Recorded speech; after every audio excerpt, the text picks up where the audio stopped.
कुछ लोग 1 कह रहे हैं, कुछ लोग 5 कह रहे हैं, कुछ लोग 3 कह रहे हैं। कितने भगवान होते हैं? आपके पिता कितने हैं? पति कितने हैं? भगवान कितने हैं? क्या बाप 2 हो सकते हैं? पति 2 हो सकते हैं? तो भगवान 3 कैसे हो गए फिर?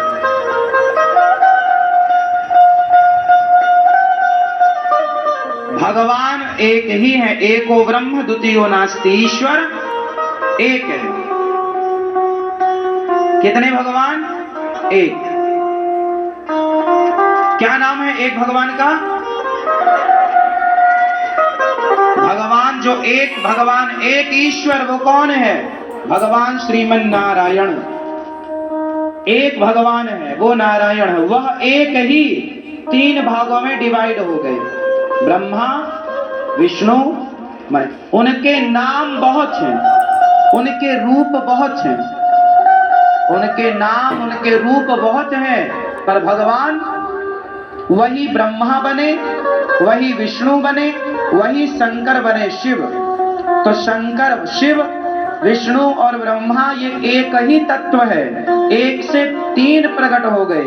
एको हम बहुश्यामा, मैं एक से बहुत हो जाऊं, ये संकल्प होती भगवान का। एक से वो बहुत हो गए और ब्रह्मा बन के सृष्टि उत्पन्न करी, विष्णु बनकर पालन किया और शिव बन के संहार किया। इसलिए भगवान को कहते हैं गॉड। गॉड, गॉड की स्पेलिंग क्या हुई? GOD। G for generator, O for operator, D for destroyer.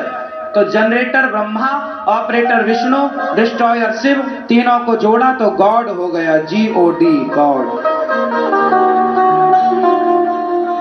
ये ईश्वर का फुल फॉर्म है, गॉड का फुल फॉर्म। GOD 3 से क्या बना? 3, ब्रह्मा विष्णु और, क्योंकि कार्य कितने हैं? काम कितने हैं? काम भी 3 है। भगवान को 3 क्यों बनना पड़ा? क्योंकि मजबूरी थी। काम भी 3 है। क्या काम है? 3। सृष्टि उत्पन्न करना पहला काम, पालन करना दूसरा काम, संहार करना तीसरा काम। जनरेटर, ऑपरेटर और यदि बना है तो मिटाना भी जरूरी है। तो बनाने का काम है ब्रह्मा का, बनाकर मेंटेन करने का काम है विष्णु जी का, और फिर साफ सफाई कर देना शिव जी का। तो कितने भगवान हो गए टोटल? कितने हो गए? 3। कितने भगवान हैं? कितने भगवान हैं? एक। एक के रूप बहुत सारे हैं। जैसे अब ये जगन्नाथ जी हैं, बिहारी जी हैं, राधा रमण जी, राधा वल्लभ जी, द्वारिकाधीश जी, बद्रीनाथ जी, विठलनाथ जी, ये रूप हैं, एक के ही रूप हैं। जगन्नाथ जी कौन है? कृष्ण है। और कृष्ण कौन है? नारायण। बिहारी जी कौन है? अब वृंदावन में ही कृष्ण अनेक रूपों में बैठे हैं। वो बिहारी जी के रूप में है, राधा रमण जी के रूप में है, राधा वल्लभ जी के रूप में है, गौरांग महाप्रभु के रूप में है। वही तो है, वही है, अलग नहीं है कुछ। वही जगन्नाथ जी के रूप में है, बद्रीनाथ जी के रूप में, वही द्वारिकाधीश के रूप में है, वही श्रीनाथ जी के रूप में है, वही गिरिराज जी के रूप में है। अब कोई गिरिराज जी बिहारी जी से अलग थोड़ी है। अब कोई गिरिराज जी श्रीनाथ जी से अलग थोड़ी है। अब कोई गिरिराज जी जगन्नाथ जी से अलग थोड़ी है।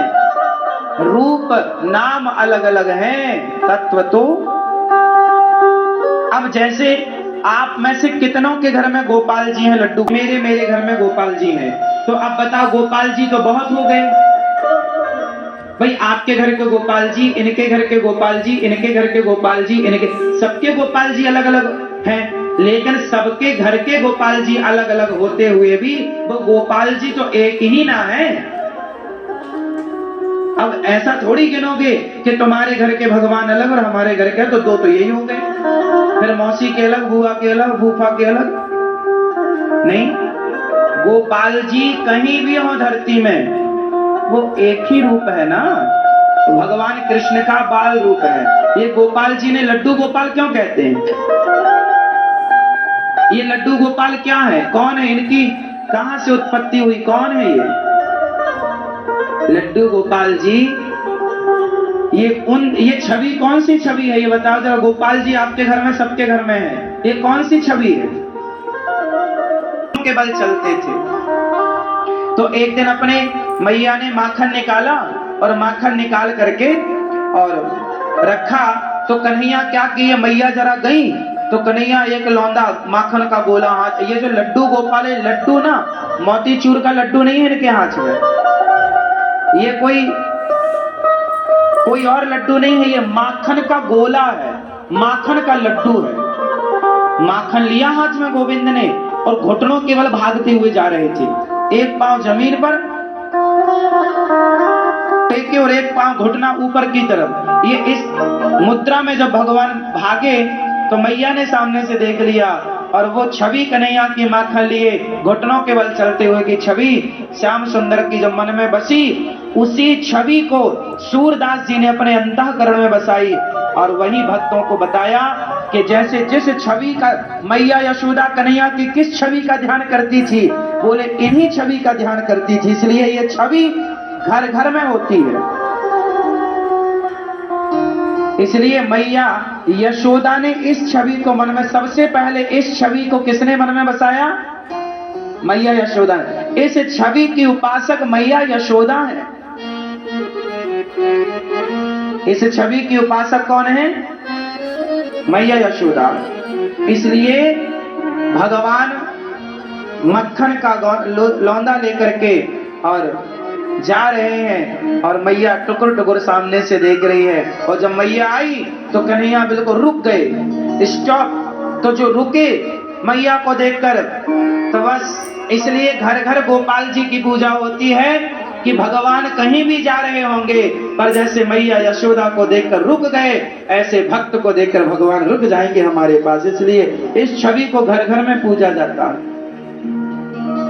इसलिए जिनके घर में गोपाल जी की सेवा होती है वो घर वैकुंठ की तरह होता है। और जिस घर में गोपाल जी की पूजा नहीं होती, जिस घर में तुलसी नहीं है और गोपाल जी नहीं है, वो घर नहीं, शमशान है। उस घर में पानी भी नहीं पीना चाहिए जिस घर में तुलसी और गोपाल जी की सेवा ना हो।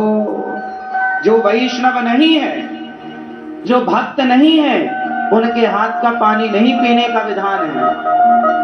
जिनके घर में तुलसी ना हो, गोपाल जी ना हो, गोपाल जी की सेवा ना हो, विधिवत समय से भोग ना लगता हो, उनके घर का पानी नहीं पीना चाहिए, उनके घर का खाना नहीं चाहिए कुछ, क्योंकि जैसा खाएंगे अन्न वैसा हो जाएगा हमारा। हाँ, दुर्योधन का अन्न खाया तो पितामह की बुद्धि तक भ्रष्ट हो गई दुर्योधन का अन्न खाने से। इसलिए भक्तों का जूठन खाने की बात कही है। नालायक दुष्ट के 56 भोग ना खाना, पर भक्तों की जूठन मिल जाए तो वो खाना, क्योंकि वो जूठन से भक्ति बढ़ेगी।